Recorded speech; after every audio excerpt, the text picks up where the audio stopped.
ജെറ്റേ വേണ്ട.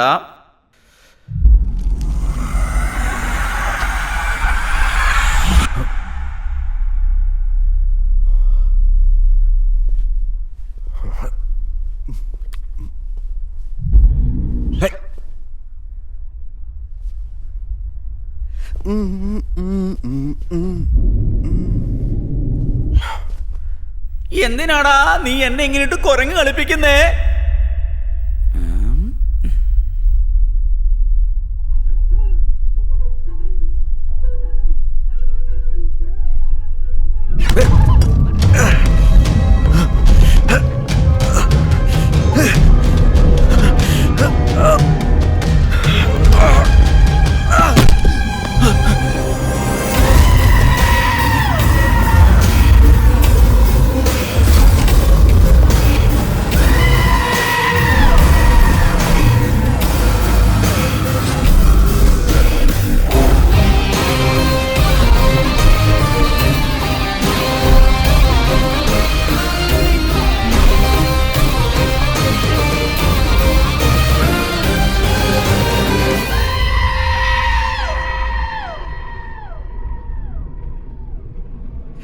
ആരാടാ നീ? മാസേ, നിന്നെ എവിടേക്ക് അന്വേഷിക്കുന്നേ? ഇതാരാ? കാണാൻ നിന്നെ പോലെ തന്നെ ഉണ്ടല്ലോ. ആ ആരാന്നാ ചോദിച്ചേ? എനിക്ക് മനസ്സിലായി കഴിഞ്ഞു. നിങ്ങൾ രണ്ടുപേരും ട്വിൻ ബ്രദേഴ്സ് ആണ്. അതായത് ഇരട്ടപ്പിറവികൾ. ഊട്ടി എസ്റ്റേറ്റില് നിങ്ങളുടെ മാനേജരും നിങ്ങളുടെ ഫ്രണ്ട്സ് രണ്ടുപേരും ചേർന്ന് നിങ്ങളെ മലയിൽ നിന്ന് തള്ളിയിട്ട് കൊന്നു. അതിലെ മാനേജറിനാണ് മേജർ പാർട്ട്. നീ ഒന്നും മിണ്ടാതിടാ. നീ ആരാടാ? നീ വിചാരിക്കുന്നത് പോലെ ഞാൻ നിന്റെ അമ്മാവനോ അനുജനോ അല്ല. എന്റെ പേര് ശക്തി. നിന്നെ കൊണ്ട് എനിക്ക് ഒരു കാര്യം സാധിക്കാനുണ്ട്. സംസാര രീതിക്ക് ഒരു മാറ്റം. നല്ല കാര്യം. ചേട്ടനും അനിയനുമാണെന്ന് വല്ലതും പറഞ്ഞാലുണ്ടല്ലോ എന്റെ സ്വഭാവം മാറിയാനെ. ഒരു സഹായം ചോദിക്കാൻ ഇത്രയും ജാട എന്തിനാ? എന്താ മാസം കാണിച്ചേ? ജെറ്റേ, ഞാൻ വന്നു കയറുമ്പോ ബോൾ ഉരുട്ടുന്നു, ഈ കണ്ണാടി ഒന്ന് ചാടി വരുന്നു. ഓ അങ്ങനെ ഞാൻ ശരിക്കും പേടിച്ചു കയറിയോ? സത്യമാണോ? എന്തിനാണ് ഇത്രയും വലിയ ഷോ? സഹായം ചോദിച്ചൊരു ക്യൂ തന്നെ ഇവിടെയുണ്ട്. ആദ്യം അതിന്റെ പുറയിൽ അങ്ങനെ പോയി നിൽക്കും. ജെറ്റേ, സഹായത്തിനുള്ള റൂൾസ് ആൻഡ് റെഗുലേഷൻസ് ഇയാൾക്ക് നീ ഒന്ന് പറഞ്ഞു കൊടുക്ക്. ഓക്കെ. നിക്ക് എവിടെ പോവാ? സഹായം ചോദിച്ചു വരുമ്പോ എന്തിനാ ഇങ്ങനെയൊക്കെ കാണിച്ചു കൂട്ടുന്നേ? ഇങ്ങനത്തെ പരിപാടിയൊന്നും ഇവിടെ ഇറക്കാൻ പാടില്ല. ഇവിടെ മാസം മാത്രം സീനിട്ടാ മതി. അയ്യോ, എന്താ ചെയ്യേണ്ടെന്നറിയോ? നാളെ രാവിലെ എന്നെ വന്ന് കാണാം. ഞാൻ വേണ്ടതുപോലെ ചെയ്തേക്കാം. ഒറ്റയ്ക്ക് വരുന്ന ബോറാണെങ്കിൽ ഒരു കാര്യം ചെയ്യേ, നല്ല സുന്ദരികളായ പ്രേതോണ്ടെ കൂട്ടിക്കൊണ്ട് വാ. നാളെ കാണാം. മുകളിലത്തെ റൂമാ, സൂട്ട് റൂം. ഇഷ്ടമില്ലേ കൊണ്ടുവരണ്ടെന്നേ. തീർത്തെ ആവശ്യമില്ലാതെ. എന്തിനാണ് വെറുതെ ആവശ്യമില്ലാത്ത ജോലിയുടെ അമ്മാവിന്റെ വീട്ടിൽ പോയി കാര്യങ്ങൾ കുളവാക്കിയത്? എനിക്കറിയില്ലല്ലോ. അവളാണെങ്കിൽ മാലിന്യയുടെ അടുത്തും പോയി പറഞ്ഞു. ഇനി എനിക്ക് സ്വസ്ഥത തരില്ല. എടാ, ഈ പ്രേതങ്ങളുടെ കൂടെ സുഖമായിട്ട് ജീവിക്കാം, പക്ഷേ ഈ പെണ്ണുങ്ങളുടെ കൂടെ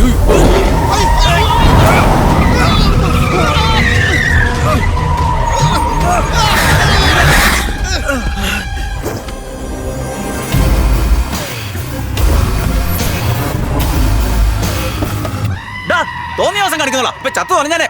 നിന്റെ ഉദ്ദേശം എന്താ? നിനക്ക് ഭ്രാന്താണോ അതോ ഭ്രാന്ത് പോലെ അഭിനയിക്കുവാണോ? ഭ്രാന്തും ദേഷ്യം വന്നാ ഉണ്ടല്ലോ. വന്നാലോ? ഞാൻ ആരാന്ന് വിചാരിച്ചേ? മാസ്. നിന്നെ കൊണ്ടൊന്നും ഒരു ചുക്കും.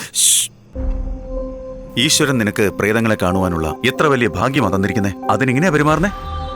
ഇത് വെച്ച് നോക്കുമ്പോ നീ ഭിക്ഷ എടുക്കുന്നതാ നല്ലത്. ഭിക്ഷ എടുക്കാനോ? എന്താ പറഞ്ഞ? നീ ശവമായില്ലായിരുന്നുണ്ടല്ലോ, നിന്നെ ഇപ്പൊ ഞാൻ ശവമാക്കിയാനെ. മനസ്സിലായോ? നിന്നോട് പോയി ക്യൂ നിൽക്കാനല്ലേ പറഞ്ഞത്? പിന്നെ എന്തിനാ പുറകെ വരുന്നത്? നിനക്കെന്താ ഇത്ര ധൃതി? നിനക്കാണല്ലോ ഈ കള്ളത്തരം, പിക് പോക്കറ്റ്, പിടിച്ചുപറി എല്ലാം ചെയ്തു പരിചയമുള്ളത്. പിന്നെ എന്തിനാ പ്രേതങ്ങളെ ഓരോ വീട്ടിലേക്ക് പറഞ്ഞയച്ച് പണം അടിച്ചു മാറ്റി? അതിനു പകരമായി അതേ പ്രേതങ്ങളെ വെച്ച് ഓരോരോ വീട്ടിലെ ഈ ലോക്കർ നമ്പറുകൾ കണ്ടുപിടിച്ച് ആ സ്ഥലത്ത് പിന്നീട് കൊള്ളയടിക്കാൻ എളുപ്പമല്ലേ? എന്താ പറഞ്ഞേ? പ്രേതത്തെ വെച്ച് ലോക്കറിന്റെ നമ്പർ നോക്കി. ഇത് നല്ല ഐഡിയ ആണല്ലോ. നീ എന്താ ഇതുവരെ പറയാൻ? അതല്ല മാസേ, ജീവനോടെ ഇരിക്കുമ്പോ എത്ര വിവരം ഉണ്ടോ, മരിച്ചു കഴിഞ്ഞാലും അതേ വിവരം തന്നെ ഉണ്ടാവും. സിനിമയെ മാത്രമേ പ്രേതത്തിനൊക്കെ നല്ല ബുദ്ധി ഉണ്ടാവത്തുള്ളൂ. ഇപ്പൊ നമ്മൾ കണ്ടില്ലേ, ആ വീട്ടിലെ ലോക്കറിൽ എത്ര ഉണ്ടാവും? ആ വീട്ടിലെ ലോക്കറിൽ എത്രയുണ്ടെന്ന് എനിക്ക് കൃത്യമായി അറിയില്ല. പക്ഷേ ഞാൻ പറഞ്ഞു തരുന്ന ലോക്കറിൽ 75 കോടി ഉണ്ടെന്നറിയാം. അയ്യോ, 75 കോടിയോ? എടാ, ഇത് കുറച്ച് ഓവറാ. എവിടെയാ? സെന്തിക്കര. അയ്യോ, എന്താടാ? സാറേ, അത് കുറെ ദൂരെയല്ലേ? ഇവിടെ അടുത്ത് തന്നെ ഒന്നുമില്ലേ? എന്താടാ? അയ്യോ, സെന്തിക്കരയെ സംബന്ധിച്ച് ഇവിടെ ഹവാലയാണ് വലിയ ബിസിനസ്. ബ്ലാക്ക് മണിയെ വൈറ്റ് മണിയായിട്ട് മാറ്റുന്നതും ഈ ഹവാലയാണ് ഈസിയായ വഴി.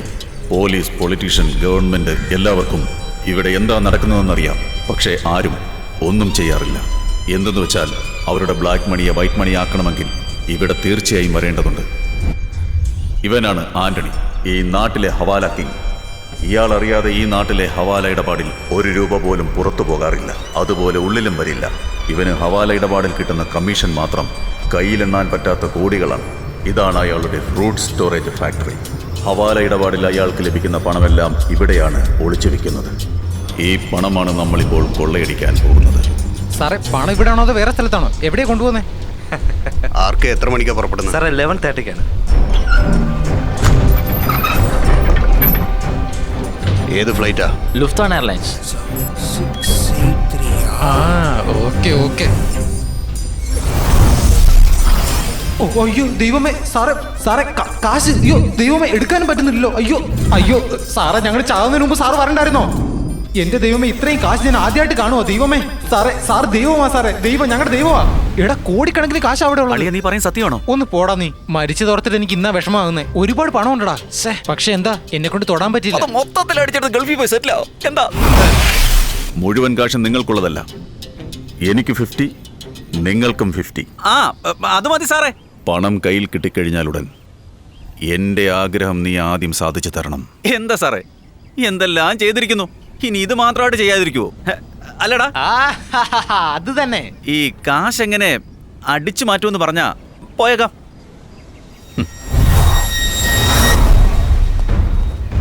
രാത്രി 8 മണിക്ക് ശേഷം ഇവിടെ ആൾക്കാർ കുറവായിരിക്കും. നമുക്ക് പണം മോഷ്ടിച്ചെടുക്കുവാൻ ഇതാണ് ശരിയായ സമയം. ആറ് വരുന്നുണ്ട്. മരമണ്ട, നിന്നെ ആർക്ക് കാണാൻ കഴിയില്ല. പോയി നോക്കിട്ടോ. സോറി എല്ലാം മറന്നുപോയി ഞാൻ.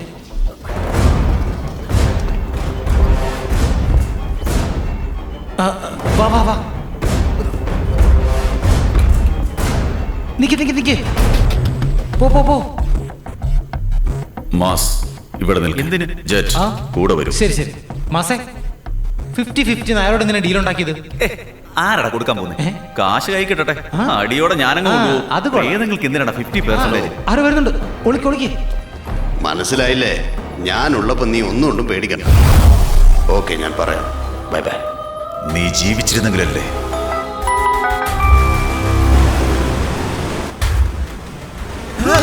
അയ്യോ വലിച്ചകത്തെടുത്തു. അയ്യോ ആ എന്താ ഇത്? സൂപ്പർ ആയിട്ടുണ്ടല്ലോ. ഏയ് മാസേ ഞാനാ. നോക്ക്. ആ ദേ നോക്കേ, സൂപ്പർമാൻ. ഞാനിവിടെ ഫാക്ടറിയിൽ വെയിറ്റ് ചെയ്യുന്നുണ്ട്. ഓക്കെ, ഞാൻ അങ്ങോട്ട് വരാം. 20 മിനിറ്റിൽ ഞാൻ അവിടെ ഉണ്ടാവും. മാസ്, നീ എവിടെയായിരുന്നു? നിന്നോട് അവിടെ നിൽക്കാനല്ലേ പറഞ്ഞത്? എവിടെയെല്ലാം നോക്കി ലോക്കറിന്റെ അടുത്തേക്ക് പോവാം. വാ. ആ ഇത് ഇവിടെ തന്നെ മുഴുവൻ പണം. ആഹാ ജെറ്റേ, ഇതല്ലേ? 7693 നിൽക്ക്. 7683 അല്ലേ അന്ന് കണ്ടത്? ഞാൻ പറയുന്നത് കേൾക്ക്. 7693 പ്രസ് ചെയ്യ്. കറക്റ്റ് നമ്പർ പറ. ഞാനിപ്പോ പറഞ്ഞ നമ്പർ ഇങ്ങനെ നെക്കിയാ മതി.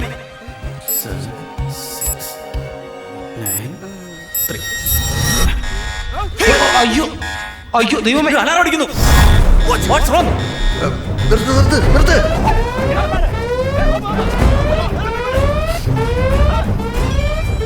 സെക്യൂരിറ്റി, വേഗം ആ റൂം നോക്കൂ. ശരിയായിട്ടുള്ള നമ്പർ നീ പെട്ടെന്ന് പറ. കറക്റ്റ് പറ. 7683.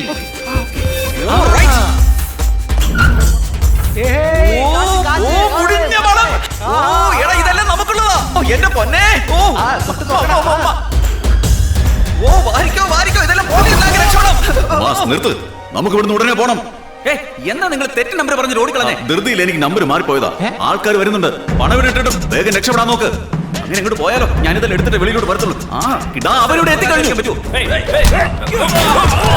എടാ ജെറ്റേ, കാശെടുക്കടാ.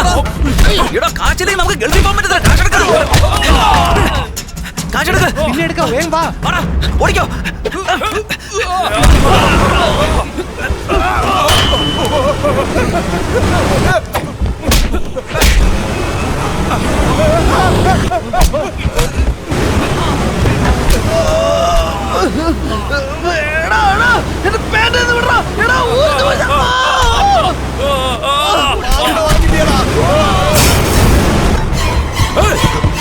എന്താ ഇത്? അവിടെ നിൽക്ക്. മാസ്,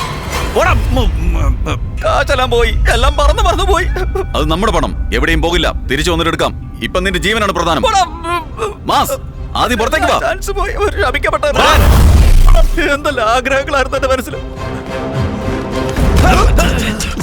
ആരാടാ നീ?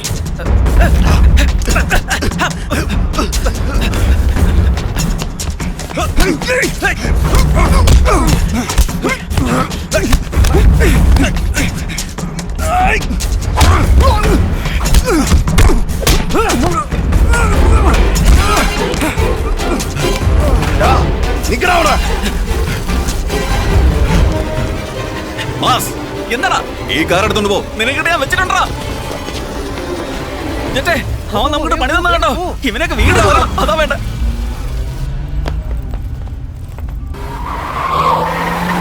നീ എന്തിനാ വീണ്ടും വന്നേ? ഹെഡ്ലൈറ്റ് ഓഫ് ചെയ്ത് വണ്ടി ഓടിക്കേ. എന്താ എന്താ? ഹെഡ്ലൈറ്റ് ഓഫ് ചെയ്ത് എങ്ങനെ വണ്ടി ഓടിക്കാൻ പറ്റും? അത് ഞാൻ നോക്കിക്കോളാം. നീ പുറത്തു.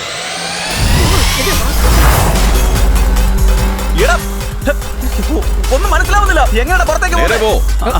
സ്ട്രൈറ്റ് ആയിട്ട് നേരെ പോവാൻ. നേരെ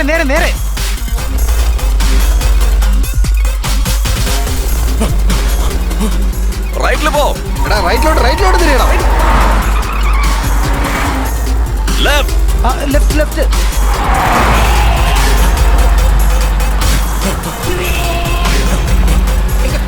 ലൈറ്റ് ഓൺ ചെയ്. എന്താ ലൈറ്റ് ഓൺ ചെയ്യാൻ?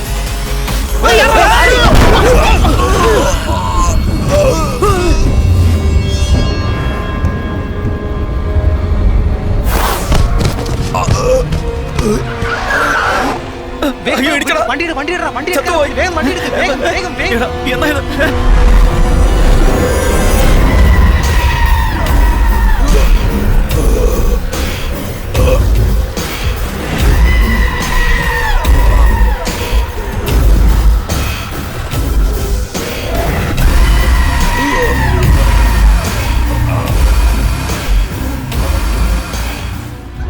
നീ പ്രതീക്ഷിച്ചില്ല അല്ലേ? ഞാൻ വീണ്ടും വരുമെന്ന് നീ പ്രതീക്ഷിച്ചില്ല അല്ലേ? അതും ഇങ്ങനെ വരുമെന്ന് നീ പ്രതീക്ഷിച്ചില്ല അല്ലേ? വന്നടാ ഞാൻ. Now it's my first game.